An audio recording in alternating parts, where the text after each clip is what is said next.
हादसा है जिसको मैं 2017 से फेस कर रहा हूँ। मैं मानता हूँ कि उधर भी जो लोग मुझे बहुत प्यार करते हैं, उनको लगता है कि नहीं ये हमारे प्रत्याशी हो जाएं। तो जो भारतीय जनता पार्टी के भी लोग हैं, बहुत सारे लोग हैं जो पर्सनली प्यार करते हैं, जो लगता है कि नहीं संजीव झा यहाँ का विधायक होना चाहिए। सभी मशीनरी का मिसयूज करती रही, जितने भी संवैधानिक इकाई है उसका मिसयूज करती रही है। तो भारतीय जनता पार्टी रोहिंग्या कहाँ से आया? ये इस देश में तो नहीं था, बॉर्डर पार करके आया ना। तो हमने अरविंद जी ने दिल्ली की जनता को 24 घंटे बिजली, फ्री बिजली दी। 20 स्टेट में इनकी सरकार है। बताइए कोई भी ऐसी सरकार जहां पर वो 24 घंटे बिजली दे रहे हो, फ्री बिजली दे रहे हो, सस्ती बिजली दे रहे हो। आज देखिए दिल्ली में हर बुराड़ी में जाइएगा, पता कीजिए हर चौथी गली में नशा बिक रहा है इलीगल। आप गली गली में चाकू चल रहे हैं, घर के बाहर बाइक खड़ा कीजिए, बाइक की चोरी हो जाती है, कार की चोरी हो जाती है। एनएमएफ न्यूज पे इस वक्त बुराड़ी से 3 बार के विधायक संजीव झा जी हमारे साथ मौजूद है, जो आज से जैसे ही इनका नाम फाइनल होता है, एक बार फिर से चौथी बार आम आदमी पार्टी इन्हें प्रत्याशी बनाती है बुराड़ी विधानसभा से।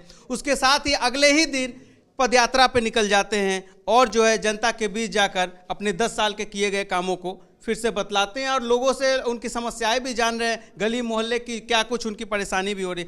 सर, आज पहला ही दिन है, आधिकारिक रूप से जैसे ही आपको टिकट मिलता है, सुबह सुबह 8 बजे सड़कों पे निकल गए आप फिर से पदयात्रा करने लगे। देखिए वैसे तो हम 5 साल जनता के बीच में रहते हैं जी। लेकिन कल जब लिस्ट आई तो अरविंद केजरीवाल जी ने चौथी बार विश्वास जताया है। हमारी पूरी कोशिश है कि जनता से आशीर्वाद लेकर के और फिर से बुराड़ी, आप देखिए हर चुनाव में अपनी इतिहास बनाया है। मुझे याद है जब मैं पहली बार चुनाव लड़ रहा था, मुझे 60,000 वोट मिले थे और मैं पहली बार 10,000 की मार्जिन से जीता था। दूसरी बार वो 68,000 की मार्जिन थी और तीसरी बार तो बुराड़ी की जनता ने इतिहास बना दिया, वो 88,000 की मार्जिन हो गई। तो वो हर बार जो नया कीर्तिमान बनाया है, तो हम इसलिए निकल करके लोगों से आशीर्वाद ले रहे हैं कि फिर से बुराड़ी की जनता अपने उस कीर्तिमान को फिर से तोड़े। और लोग कह भी रहे हैं कि इस बार 2 लाख पार करना है, 2 लाख पार करना है।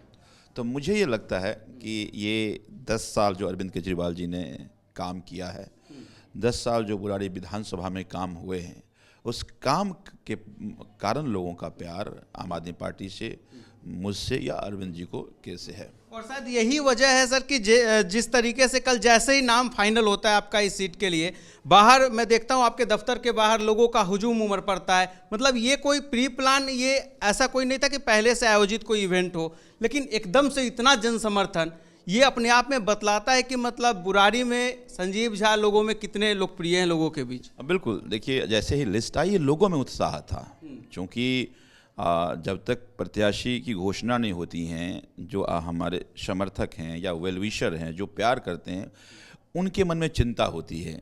तो वो जो आप देखिए सडन एब्रप्ट जो आप देखिए हजारों की भीड़ आ गई, वो जो भीड़ थी वो लोगों में उत्साह था कि नहीं ठीक है, फिर से हमारा प्रत्याशी संजीव झा आ रहे हैं, या हमारा कोई छोटा भाई है, कोई बड़ा भाई है, कोई गार्जियन है।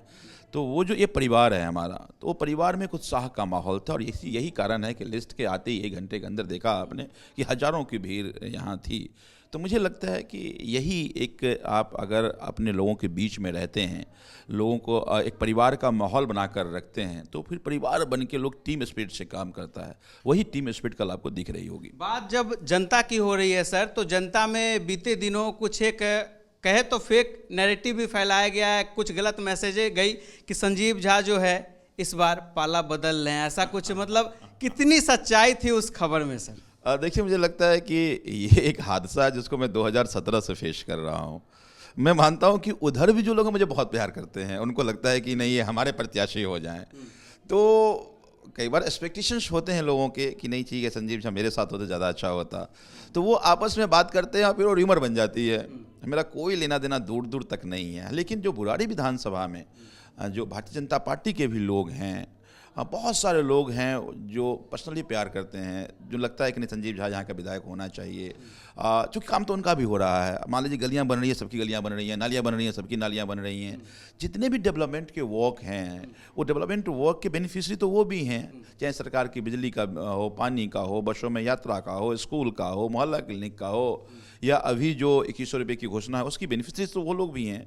तो उनके मन में भी एक विशेष जगह है। और देखिए, इतनी बड़ी मार्जिन कोई पार्टी के कारण नहीं हो सकता है। इतनी बड़ी मार्जिन तभी होती है जब सब आपके साथ खड़े हो जाते हैं, जब जनता पार्टी से इतर होकर वोट करती है। क्या लग रहा है बुराड़ी में संजीव झा के सामने विपक्ष के पास और कोई दूसरा ऐसा चेहरा नहीं है जो मतलब रह सके वहां 5 साल, क्योंकि हर साल हम देख रहे हैं यहाँ चेहरा ही बदल जा रहा है। हाँ, अब देखिए, मतलब जनतंत्र में चुनाव तो लड़ना है, लेकिन जो कोई चुनाव लड़ते भी हैं तो वहाँ भी जो अगर कोई बीजेपी के समर्थक है भी तो वो फिर साथ खड़े नहीं होते, क्योंकि उसको लगता है कि नहीं, ये आम आदमी पार्टी के प्रत्याशी अरविंद केजरीवाल जी ने अच्छा काम किया, संजीव झा अच्छा काम कर रहे हैं।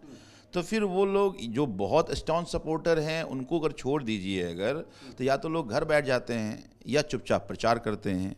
तो मुझे लगता है कि वो चुपचाप चाहते हैं कि संजीव झा आए, अरविंद केजरीवाल जी आ जाएं। तो वो एक कारण है कि फिर वो साइलेंटली प्रचार करते रहते हैं। तो कोई चुनाव लड़ता भी है तो ये परिणाम का अंतर आप देखिए, ये अंतर का कारण केवल इतना है कि उधर उस खेमे के भी जो लोग हैं उनको भी लगता है कि संजीव झा को विधायक होना चाहिए। यही कारण है कि अंतर इतना बड़ा हो जाता है। अच्छा, अरविंद केजरीवाल जी जो है, इस वक्त देश में बहुत ज़्यादा चर्चा हो रही है वोटर आईडी कार्ड को लेकर। वोटर आईडी जो 11,000 केजरीवाल जी ने कहा हमारे वोटरों के नाम बीजेपी कटवा रही है वोटर लिस्ट से। इस वक्त बहुत एक डिबेट चल रहा है अलग अलग तमाम चैनलों पे। बीजेपी के उस बीते दिनों हम देख रहे हैं मनोज तिवारी और संजय सिंह के बीच जो वहाँ डिबेट होता है, दोनों कहते हैं अगर मैं गलत निकला मैं इस्तीफा दे दूंगा, पार्टी छोड़ दूंगा। कितनी सच्चाई है इसमें सर कि वाकई जो है वोटरों के नाम कटवा रही है बीजेपी जो आपके वोटर है? देखिए, एक बात समझिए, भारतीय जनता पार्टी सभी मशीनरी का मिसयूज करती रही है, जितने भी संवैधानिक इकाई है उसका मिसयूज करती रही है। आज देखिए, इलेक्शन कमीशन ऐसा लगता है कि इलेक्शन कमीशन कोई इंडिपेंडेंट इकाई नहीं है। ऐसे बहुत सारे फैसले मैं आपको बताऊंगा, ऐसा लगेगा कि नहीं वो एक पार्टी बन करके काम कर रही है, कई बार ऐसा दिखता है। तो पूरे देश में ऐसा लग रहा है कि चुनाव मैनेजमेंट करने की कोशिश और गलत मैनेजमेंट करने की कोशिश करती है। मैं महाराष्ट्र में जो कुछ भी हुआ, महाराष्ट्र का हम आंकड़े देख रहे थे। बताइए, लोकसभा से विधानसभा के बीच में 4 महीने का टाइम था और 44 लाख नए वोट बन गए। फिर मैंने देखा कि पिछले 5 साल में वहाँ केवल 32 लाख वोट बढ़े हैं, इस 4 महीने में 44 लाख वोट बन गए। फिर उसके बाद चुन चुन के इनके लोग जाते हैं, पता करते हैं कि आम आदमी पार्टी के वोटर क्या, अलग अपोजिशन का वोटर कौन है, फिर उसके वोट अपने वोट बनवाते हैं, अपोजिशन के वोट काटते हैं। लेकिन यहाँ ये रंगे हाथ पकड़े। देखिए, जब केजरीवाल के सामने ये लोग कोई भी इस तरह की हरकत करने की कोशिश करते हैं, रंगे हाथ पकड़े जाते हैं। लेकिन सर बीजेपी जो है इसे बता रही है कि वो अवैध घुसपैठिया है, बांग्लादेशी, रोहिंग्या है। तो एक बात बताइए, इलेक्शन कमीशन इनका वोट कैसे बना? वोट करने बनाने की प्रक्रिया है ना। वोट बनाने की प्रक्रिया ये है कि आप जब वोट अप्लाई करते हैं तो बीएलओ आपके घर आता है, बीएलओ वेरीफाई करता है, वेरीफाई करने के बाद वो भेजता है और फिर उसके बाद बनता है। और इलेक्शन कमीशन तो इनके पास है। तो क्या कहते हैं ये कि इनके लोग रोहिंग्या के वोट बना रहे हैं। एक बात। दूसरी बात, ये जो भारतीय जनता पार्टी रोहिंग्या कहाँ से आया? ये इस देश में तो नहीं था, बॉर्डर पार करके आया ना। तो आपकी जो जितने भी सुरक्षा के तंत्र है, क्या उससे वो बॉर्डर सुरक्षित नहीं कर पा रहा है? और दिल्ली बॉर्डर का स्टेट भी नहीं है भाई। किसी बॉर्डर से 3 स्टेट पार मान लीजिए, अगर बंगाल से ही आया तो बंगाल के बाद बिहार पड़ता है, बिहार उत्तर प्रदेश, फिर उसके बाद दिल्ली पड़ता है। और अगर मान लीजिए रोहिंग्या दिल्ली पहुंच भी गया तो इनके जो यूडी मिनिस्टर हरदीप पुरी ने लिखा था कि हाँ हमारे यहाँ रोहिंग्या है और हमने उसको घर दिया। तो जानते तो ये है ना। तो अगर ये जानते हैं तो उनको आइडेंटिफाई करें। हमारी सीएम ने चिट्ठी लिखा है कि आप हमें बताओ, जो ये पुलिस आपके पास है, हमें बताओ कि रोहिंग्या कहाँ कहाँ है, उनके वोट बने, हम वोट डिलीशन कराएंगे उसका। तो ये भारतीय जनता पार्टी को ये समझ में नहीं आता है कि अभी भी विपक्ष की तरह बात करते हैं कि आप सरकार में हो, आपको रोकना है। अगर नहीं रोक पा रहे हो रोहिंग्याज को, इसका मतलब है कि आप के हाथ देश सुरक्षित नहीं है, आप देश सुरक्षित करने में फेल रहे हैं। आपको इस्तीफा दे देना चाहिए। और फिर ये चिंता का विषय इस देश के लिए है कि देश के प्रधानमंत्री, भारतीय जनता पार्टी की सरकार इस देश को कोई भी ऐसे व्यक्ति जो देश के खिलाफ काम कर रहा है उसे सुरक्षित नहीं कर पा रहे हैं। अच्छा, दिल्ली विधानसभा चुनाव 2015 और 2020 के नतीजे देश की जनता देखती है। दिल्ली में किस तरीके से सफाया हो जाता है विपक्षी पार्टियों का और एक सुनामी आती है आम आदमी पार्टी की। 2025 का चुनाव, विधानसभा चुनाव कैसे देख रहे हैं? मुझे लगता है कि ये सारे इतिहास को फिर से दिल्ली की जनता दिल्ली विधानसभा में तोड़ेगी। मुझे लगता है पिछले बार से ज़्यादा बेहतर परिणाम आएगा। कारण ये है कि लोगों को देखिए 10 साल के हमारे कामकाज, हमने अरविंद जी ने दिल्ली की जनता को 24 घंटे बिजली, फ्री बिजली दी। 20 स्टेट में इनकी सरकार है। बताइए कोई भी ऐसी सरकार जहाँ पे वो 24 घंटे बिजली दे रहे हों, फ्री बिजली दे रहे हों, सस्ती बिजली दे रहे हों। आज दिल्ली की बिजली पूरे देश में सबसे सस्ती है। 2013 में दिल्ली बिजली सबसे महंगी थी। तो इनकी 20 स्टेट में सरकार है, ये 24 घंटे बिजली क्यों नहीं दे पाते? ये बिजली सस्ती क्यों नहीं दे पाते? ये बिजली फ्री क्यों नहीं दे पाते? हम दिल्ली में 20 लीटर पानी फ्री दे रहे हैं। 20 स्टेट में इनकी सरकार है, पूछिए कोई भी जहाँ पे फ्री दे पा रहे हों। हमने 10 साल में जो स्कूल बनाए, एक स्टेट बता दीजिए जहाँ से 20-20 साल से इनकी सरकार है, दिल्ली जैसा स्कूल बनाए हों, जबकि इनके पास कहते हैं डबल इंजन, ट्रिपल इंजन की सरकार है। हम तो आधे इंजन के थे पहले और आधा फिर ले लिया इन्होंने। आज दिल्ली में जो हमने मोहल्ला क्लिनिक बनाया, जहाँ पे जांच इलाज दवाइयाँ मुफ्त मिल रही है, 20 स्टूडेंट की सरकार है। बताइए कोई समझ में मोहल्ला क्लिनिक जरिए जांच इलाज दवाइयाँ मुफ्त कर रहे हो? एक जिम्मेदारी दिल्ली की जनता ने इनको दी थी, वो थी कानून व्यवस्था की, क्योंकि कानून व्यवस्था केंद्र का विषय है, केंद्र बीजेपी की सरकार है। आज देखिए दिल्ली में हर बुराड़ी में जाइएगा, पता कीजिए, हर चौथी गली में नशा बिक रहा है इलीगल। आप गली गली में चाकू चल रहे हैं, घर के बाहर बाइक खड़ा कीजिए, बाइक की चोरी हो जाती है, कार की चोरी हो जाती है। एक दिन अगर घर में नहीं है आप, तो चोर घर में घुस के सामान लेकर चला जाएगा। यानी चारों चेन स्नैचिंग सड़क पे हो रही है, चारों तरफ अव्यवस्था है। और अव्यवस्था के कारण घर से कोई महिला या कोई भी व्यक्ति बाहर निकले, सुरक्षित घर पहुंचेगा कि नहीं पहुंचेगा, ये चिंता का विषय बना रहता है। तो उसका उन्होंने बेड़ा गर्क कर दिया। हालात देखिए, मैं बुराड़ी की बात करता हूँ, हमारी विधानसभा में बुराड़ी थाना है, SHO नहीं है वहाँ पे। क्यों नहीं है SHO? क्योंकि वहाँ पे बोली लग रही है, कोई 50 लाख, वो बोली का जो इनका रेट है, जिस दिन वो रेट पे पहुँच जाएंगे उस दिन SHO लगेगा। अगर मान लीजिए 1 करोड़ देकर SHO कोई आता है यहाँ, तो क्या करेगा वो? तो फिर नशे वालों से दोस्ती करेगा, पैसा तो वहाँ से आएगा। वो तो जमीन कब्जे वालों से दोस्ती करेगा, जो जमीन कब्जे से पैसा आएगा। इसी अभी रेट हुआ यहाँ 10 या कितने करोड़ की डील हो रही थी और वो रंगे हाथ पुलिस वाले पकड़े गए। तो इसका मतलब है कि माफिया से मिले हुए हैं ना। तो क्यों मिले हुए हैं? क्योंकि पैसा देके आ रहा है। वो ईमानदार SHO को लगाते हैं अगर, तो बीट कांस्टेबल भी ईमानदारी से काम करता। होम मिनिस्ट्री फेल रहा है दिल्ली की कानून व्यवस्था संभालने में। दिल्ली को इन्होंने अपराध की राजधानी बना दिया। आज दिल्ली में जहां होम मिनिस्टर रहते हैं, उसके इर्द गिर्द में दर्जनों घटनाएं हुई हैं, 10-12 किलोमीटर दर्जनों घटनाएं हुई हैं।